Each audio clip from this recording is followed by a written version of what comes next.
O futebol é a paixão do povo e é de lance em lance que se faz uma boa partida.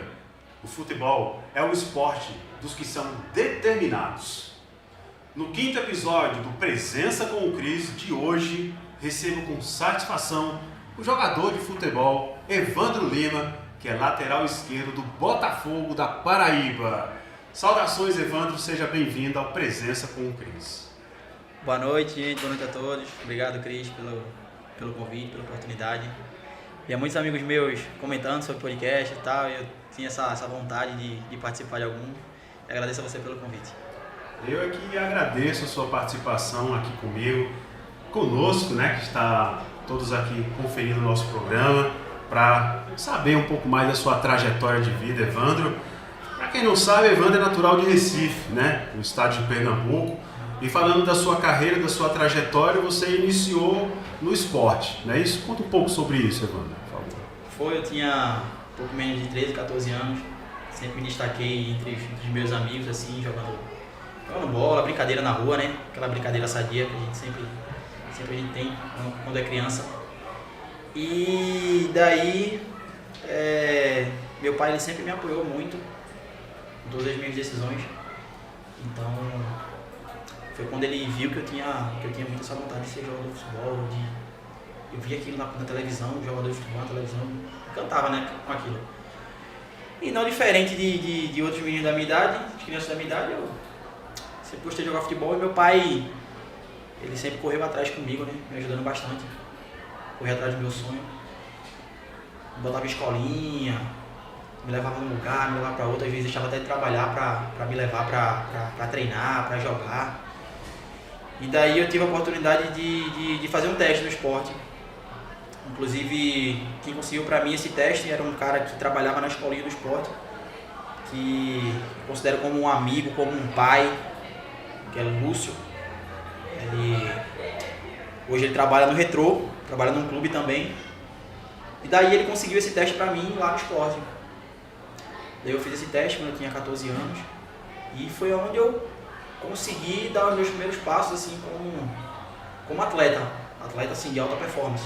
Comecei com 14 anos no esporte, me profissionalizei lá, comecei do sub-15, sub-17, sub-20 e consegui me profissionalizar lá. No esporte foi o primeiro clube que me revelou, me profissionalizei, fiz minha primeira partida como atleta profissional lá e só tenho boas lembranças de lá, graças a Deus. Foi um clube maravilhoso, só tenho que agradecer ao esporte por tudo que eles me deram, né?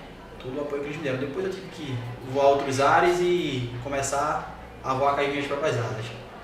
Eu acho muito importante a gente pensar nas primeiras oportunidades. Geralmente, realmente, na infância, começam as primeiras identificações, né? A criança vai se identificando com algumas áreas. Eu fiz uma pesquisa e consegui identificar que no artigo dos jogadores de futebol no Brasil, somente 1,5% das crianças consegue uma oportunidade em dar continuidade aos gramados, né? Então é um número pequeno, né? Comparado a outras oportunidades em outras situações. Como é que você vê esse número, Evandro? Em se tratando a partir da infância ali, onde as crianças começam a ter essa oportunidade? Realmente é muito difícil, Da minha safra que eu digo assim, do meu ano, que futebol é muito disso, né? Logo no começo, categoria de base é por idade, né? Geralmente a partir de quantos anos? Hoje é a partir já dos 10, 12 anos. Já tem categoria de base para isso. Para jogadores de 10 a 12, de 13 a 15, tá entendendo?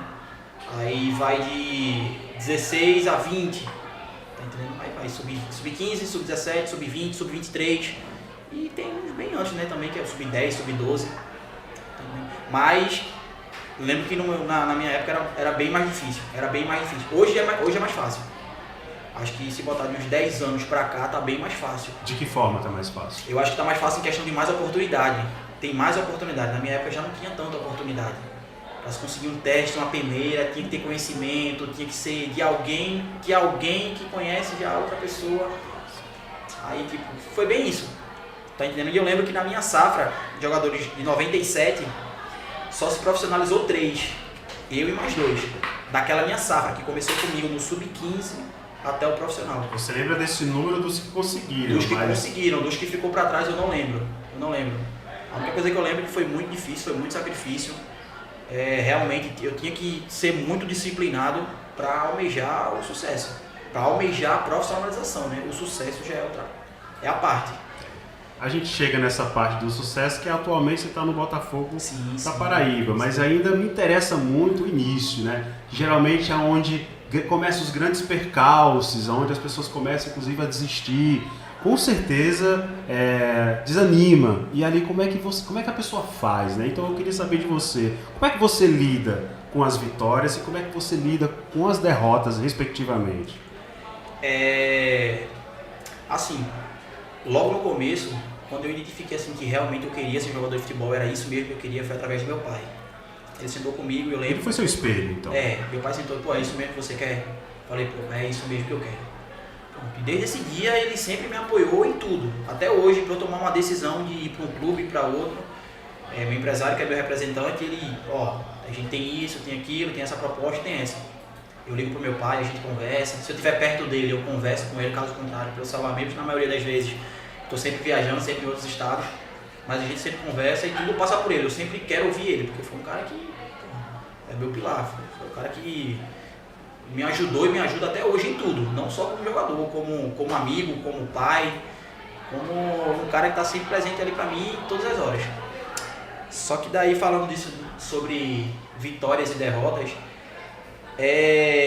quem está ao nosso redor, as pessoas mais próximas, são as pessoas que vibram mais com as nossas vitórias e sofrem mais com as nossas derrotas. Acho que os familiares, minha esposa, minha mãe, meu pai, que está sempre mais próximos ali a mim, é que sabe mais assim do nosso dia a dia e sofre com a gente, é feliz com a gente, mas é bem complicado, porque normalmente como a gente tem jogos semanalmente, tipo uma semana, foi uma semana de vitórias, a gente venceu, pô, a família tá toda feliz, eu tô feliz, minhas filhas estão felizes. Na outra semana, se ocasionar uma derrota, pô, já fica todo mundo meio sentido pela derrota, porque assim, quem tá mais próximo de você sente, tanto para felicidade quanto para infelicidade. Então as pessoas que estão assim à sua volta têm essa influência para te ajudar, para te apoiar, tanto numa situação quanto a outra, né? Mas em você, como é que você consegue lidar com isso? Assim, por ser homem, e assim, eu sou o segundo homem da casa, né? Primeiro meu pai, segundo eu, né? A gente tem que sempre mostrar que tá bem, que tá forte, que tá tudo sob controle, mas na verdade a gente sabe que sou ser humano de carne e osso, como qualquer outra pessoa, e tenho sentimentos igual a qualquer outro. A gente sente muito, eu fico triste. Assim, as pessoas que estão mais próximas a mim, assim, meu pai, minha esposa, sabe que quando a gente tem uma semana que, pô, não foi boa, a gente não venceu no clube, eu fico mais calado, eu fico mais retraído, fico olhando e vendo, assim, os meus lances, no que eu posso melhorar, para que eu venha produzir mais pro time, para que eu possa ter mais êxitos nas minhas ações dentro de campo. Isso, mas quando a gente vence também, pô, eu sou o cara mais sorridente dentro de casa, sou o cara mais atencioso do mundo, mas isso aí, quem está convivendo com a gente no dia a dia já está meio que acostumado com isso, com essa bipolaridade de resultados. E aí entra a parte que eu queria muito citar com você, que era essa parte técnica, né? Você citou agora que analisa, assiste, né? Você tem esse hábito de assistir as suas partidas? Quando você tem um time próximo com quem você vai duelar, né, no campo, como é que você faz essa pesquisa técnica? E tanto da sua parte quanto dos seus adversários? Hoje, na maioria dos clubes, tem analista de desempenho. Entendeu? O analista de desempenho, ele chega em cada jogador, ou ele passa para o treinador e o treinador faz um vídeo assim, no decorrer da semana, mostrando o adversário, mostrando os nossos lances positivos e negativos. Tá entendendo? Porque na maioria dos clubes tem analista de desempenho.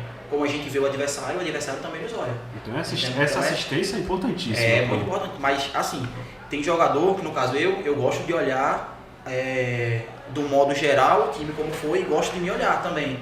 Porque assim, eu olhando, eu sei qual foi, no que eu errei, no que eu acertei, isso também é muito importante. Às vezes, meu representante, que é meu empresário, ele me liga às vezes depois do jogo, pô, e aí, o que é que tu achou da tua partida? Eu me autoanalisando assim, eu digo, pô, acho que eu não fui legal hoje, acho que eu fui bem na marcação, mas eu poderia ser melhor na parte ofensiva. E a gente tem essa conversa, e ele dá o feedback dele e eu dou o meu.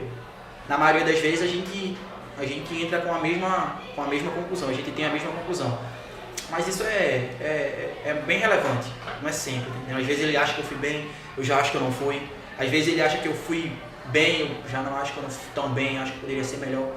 E a gente fica nisso, mas é sempre importante a gente ter essas pessoas ao nosso lado que falem a verdade. Ah, ó, eu achei que tu não foi bem hoje. Mas também não pode ser qualquer pessoa, tem que ser uma pessoa que esteja ali no dia a dia, que acompanhe. Porque a gente que é jogador de futebol, a gente costuma não dar ouvidos a muitas pessoas que não conhecem a gente, que não tá ali no dia a dia.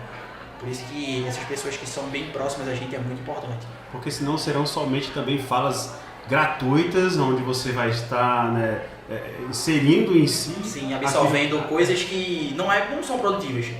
Por isso que é bem importante a gente dar ouvido a pessoas que estão próximas a gente, que estão no dia a dia com a gente, que sabem da nossa rotina, da nossa diária. Entendeu? Aí é mais importante isso. Evandro, no Instagram provavelmente deve ter uma turma de crianças aí, de adolescentes que te acompanham, né, que já admiram muito já o teu trabalho, com certeza você já é uma inspiração para eles. Você, quem são seus ídolos ali da infância até o momento? Quem são as pessoas que te inspiram?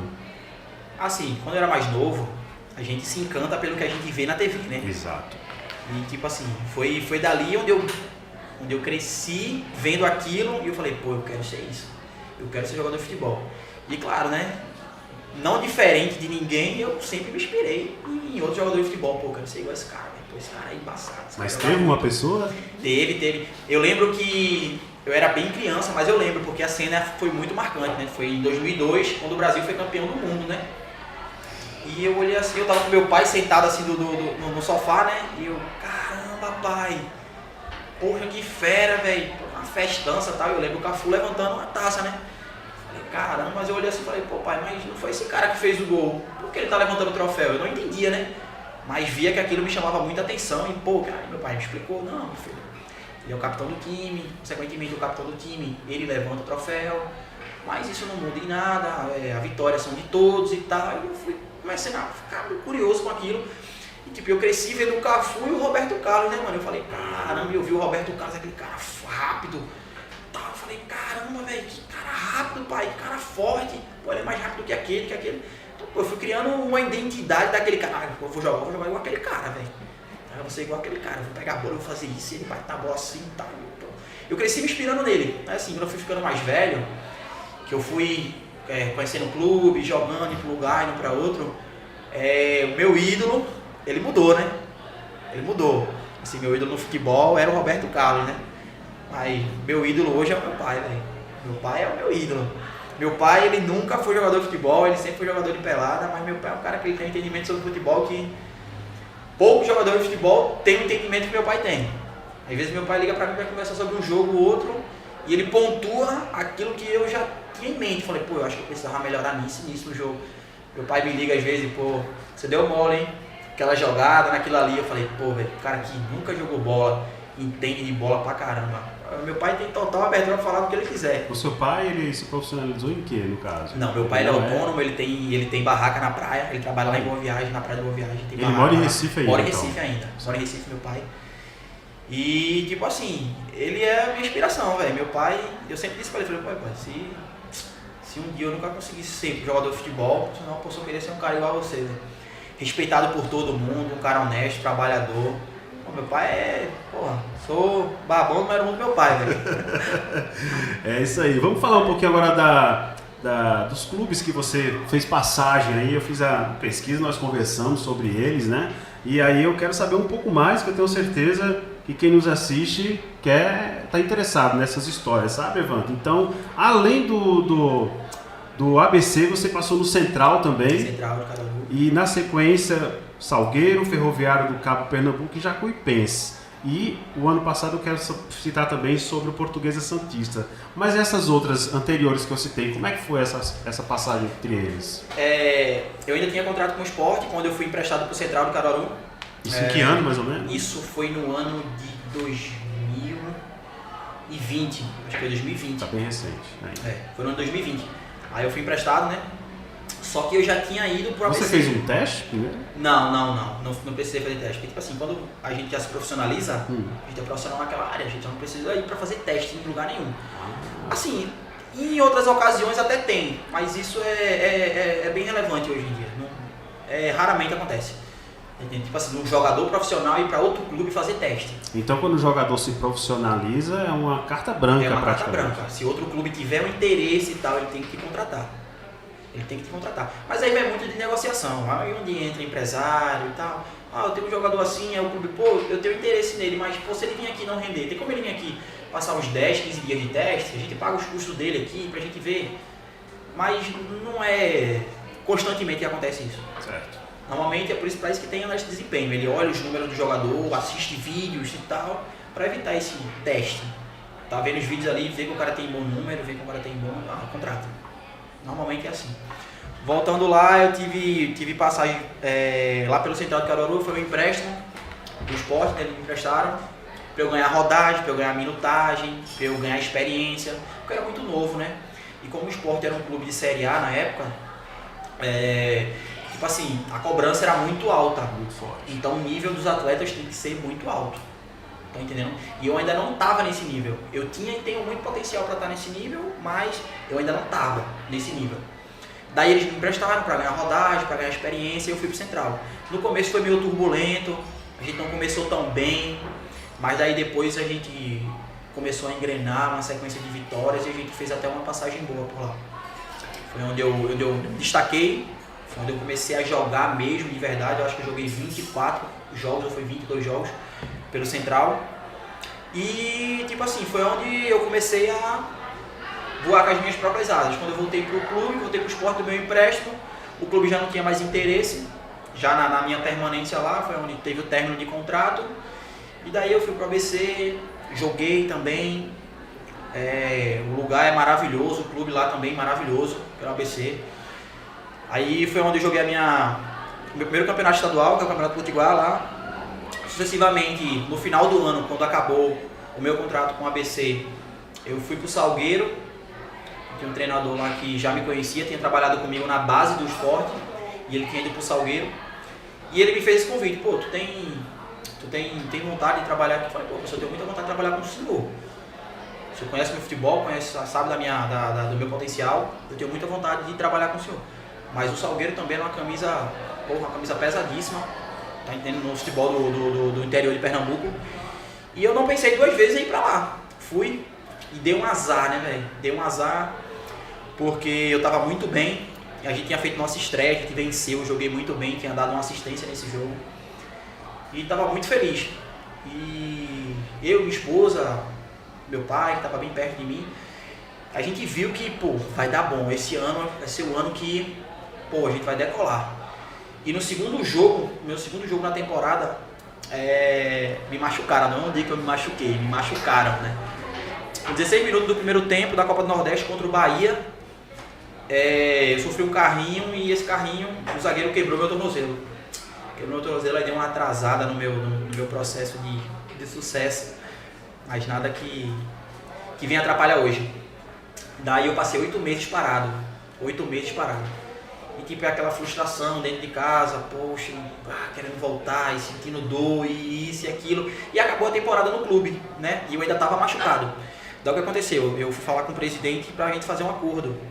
E o presidente: eu vou me tratar em casa, eu conheço profissionais da área de fisioterapia, e eu vou me tratar lá, se eu pago os custos, tá entendendo, da fisioterapia, e tá tudo certo. Ele falou: não, tudo bem, a gente gosta muito de você aqui, então a gente fechou um acordo verbal lá, entre homens, apertamos as mãos, e eu fui.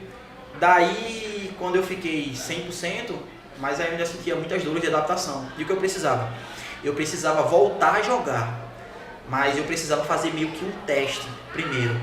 Daí foi onde o Ferroviário do Cabo me abriu as portas, zero custo, tipo assim, zero custo, o clube não me dava nada, tá entendendo? Para eu poder voltar a jogar.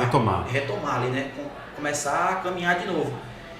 E daí eu ainda fiz, eu acho que foram 1 ou foi 2 partidas por esse clube que é da segunda divisão do Campeonato Pernambucano. E foi aonde eu vi que eu estava zerado mesmo, não senti dor nenhuma e retomei a minha carreira.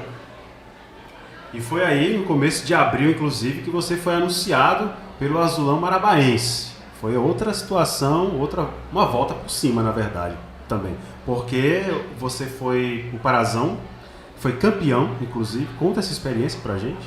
Foi. Lá no Águia de Marabá, que é considerado o Azulão Marabaense, eu tinha jogado contra um jogador e tipo, ele tava em outro time, eu tava jogando contra ele. E ele, ficou me olhando, acabou o jogo e falou, joga muito, velho. Joga muito. Falei, obrigado, você também joga muito. Inclusive, a gente era da mesma posição. Daí, um treinador ligou pra ele. Falou, Arthur, eu preciso de um lateral esquerdo, velho. Ele falou, eu joguei contra um cara, o cara é muito bom. O cara é muito bom. Se você confiar, pode ser que ele te ajude aí. Consequentemente, o treinador me ligou e falou, tudo bem e tal. Tem o Matheus Sodré. Inclusive, um abraço pra ele aí, com certeza que ele deve estar assistindo. Ele falou, velho, a gente tem um projeto aqui muito interessante aqui, que a gente quer fazer história aqui no Águia de Marabá. Então, ele me fez o convite, consequentemente o presidente do clube entrou em contato com o meu empresário, eles fizeram a negociação e eu fui. E lá, velho, eu fui muito feliz, fui muito bem recebido. Eu digo que lá é um clube abençoado, sem medo de errar. Porque todo mundo que chega lá é muito bem recebido e a gente conseguiu fazer história. A gente conseguiu fazer história sendo campeão paraense, vencendo o Paysandu e Remo, que são os maiores clubes, as maiores potências ali do Pará. A gente fez história, o único título do clube, agora eles têm um segundo, né, que é o Grão Pará, que eles foram campeão esse ano, mas o primeiro título que eles tiveram, assim, paraense. Foi lá, a gente fez história, foi muito bom de verdade, aquele clube tem uma energia muito positiva. E eu saí de lá porque eu recebi uma proposta melhor, inclusive do time que a gente foi campeão contra o Remo. Depois, acho que de 15 dias, o Remo me fez uma proposta para ir para lá. Eu fui, também fui muito feliz no Remo. É um clube que eu tenho um carinho enorme. Saí de lá pela porta da frente. Foi algo que eu saí de lá, que foi meio que uma negociação entre questão de valorização. Mas eu tenho um carinho enorme pelo Remo e também pelo Águia de Marabá, que inclusive sou torcedor do Azulão Marabaense. Estou aqui na torcida para que o clube tenha bastante sucesso aí na caminhada. Ser jogador de futebol traz uma visibilidade incrível, né? E através dessa visibilidade, eu queria saber, você já recebeu alguma proposta para outro país, por exemplo? Já. Opa. Eu acho não, no começo da minha trajetória como jogador de futebol, eu estava no esporte, eu era um jogador muito promissor, era novo, um jogador cheio de qualidades. Então, tipo assim, eu comecei a jogar um campeonato de um nível muito alto, que é a Série A. Joguei Série A, joguei Copa do Brasil, joguei Sul-Americana, então, tipo assim, são competições de um nível altíssimo. Daí, vai despertando o interesse de outros clubes, né? Certeza. Isso é normal. E eu recebi proposta de um clube da Tailândia. Mas eu era muito novo, mas eu tinha vontade de ir. Não, recebeu a proposta? Eu recebi a proposta do clube da E aí? Tailândia. Como foi? Chegou a conversar sobre, você teve um tempo para pensar, até uma decisão? Quero saber agora. Assim, quando eu recebi a proposta, eles mesmo que dão um tempo para você pensar. E tipo, essas pessoas que estão próximas a gente, como eu falei, são as pessoas que têm o direito e o dever de opinar. Tá entendendo? A gente senta, conversa, chegou uma proposta assim, desse clube, tal país, tal valor. A gente tem que analisar bem, porque é outra cultura, é outra alimentação. Então, tipo assim, você está saindo de um lugar, de um país que você conhece, para mudança de rotina geral. É fuso horário, é alimentação, é horários de treino. Então, tipo assim, a minha vontade de ir era muito grande. Só que daí existe contrato com o clube. Eu acho que o clube não, o clube não quis me emprestar. O clube queria me vender. Tá entendendo? Então, tipo, tem essa negociação entre um clube e outro. Eu acho que o valor que o clube que eu tava, que era o Sport, ofereceu pro clube que queria me contratar era muito alto. Tá entendendo? Mas aí eu era muito novo, era um atleta promissor e tal, poderia ter tudo isso lá, né? Daí o clube meio que recuou nesse quesito. Pô, é muito caro e tal. Mas o caro que você cita, Evandro, seria os custos seus com relação a intérprete, entre outras situações? O que seria? Assim, ia ter que ter isso, né? Isso aí, tipo assim, primeiro se ia entrar entre um valor, entre um clube e outro. A partir do momento que eles fechassem um valor, aí já ia ter que vir comigo. Evandro, a gente fechou o valor da compra e tal. O que é que você precisa aqui?